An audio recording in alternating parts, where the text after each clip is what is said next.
Welcome to देसी plaza. आज हमारे सामने बैठे हैं Suresh Chavhanke, chairman of Sudarshan TV, जो अमेरिका में पहली बार आए हैं अपने चैनल के बारे में बात करने के लिए।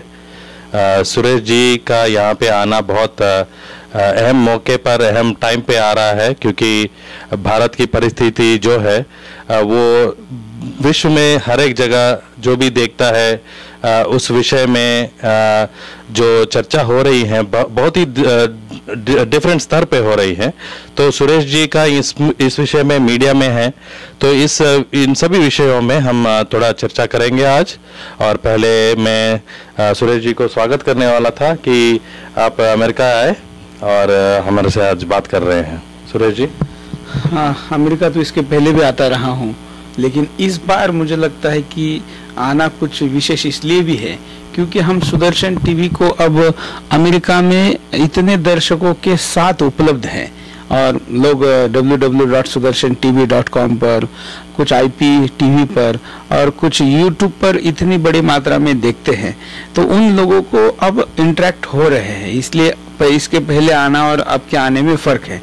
रही बात जो आपने कहा कि वर्तमान में जिस प्रकार की स्थिति भारत में है उसको देखते हुए इस ट्रिप का क्या महत्व है, तो मैं हमेशा ये कहता हूँ कि भारत में जब भी खराब स्थिति रही है, खास करके जब देश स्वतंत्र नहीं था, ब्रिटिशों के हम गुलाम थे, तब भी भारत के स्वतंत्रता के लिए सबसे बड़े आंदोलन विदेश से हुए थे, विदेशी धरती से हुए थे। सावरकर गए थे या बहुत बड़े बड़े नाम हैं जिन्होंने विदेश की धरती का भारत के स्वतंत्रता के लिए उपयोग किया। मुझे लगता है कि पहले मुगलों ने और उसके बाद ब्रिटिशों ने जितना भारत को लूटा है उससे ज्यादा लूट स्वतंत्र भारत की हमारे ही लोगों ने की है और वो पैसा फिर विदेश गया है। ऐसे में भारत के दूसरे स्वतंत्रता की लड़ाई भी और असली स्वतंत्रता की लड़ाई भी मुझे लगता है कि विदेश के धरती के सहयोग के बगैर हो नहीं सकती। इसलिए अमेरिका हो या विदेश में रह रहे अन्य देश में रह रहे भारतीय लोग हो, इनका सहयोग भारत के असली और दूसरी लड़ाई जो स्वतंत्रता की है उसके लिए जरूरी है। इसलिए हम सुदर्शन का प्रवास दुनिया भर में कर रहे हैं।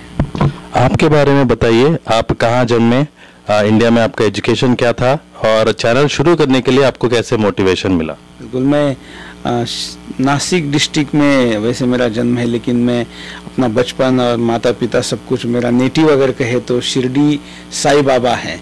साई बाबा की जो शिरडी है महाराष्ट्र में, यहाँ है और मानवता का संदेश देने वाले बाबा के गांव का मैं हूँ और राष्ट्रीय स्वयंसेवक संघ के संपर्क में आया। फिर 7वीं विद्यार्थी परिषद का मैंने काम किया और ये देखा कि भारत में, मैं भारत में नहीं कहूँगा कि बल्कि ये कहूँगा कि इंडिया में बहुत चैनल है, लेकिन इंडिया के चैनलों में भारत नहीं दिखता। ये मेरी चिंता थी और यही मेरी अस्वस्थता थी, जिसको शांत करने के लिए मैंने एक ऐसा चैनल लाया जिसमें भारत दिखेगा और ये मैं अब शुरू कर चुका हूँ। लगातार 3 साल से हम ग्रामीण भारत के 1 नंबर चैनल बने हुए हैं और अब हम शहरों में भी DTH पर अवेलेबल है, दुनिया भर में लोग इसको देखते हैं। ग्रामीण भारत में शुरुआत क्यों की?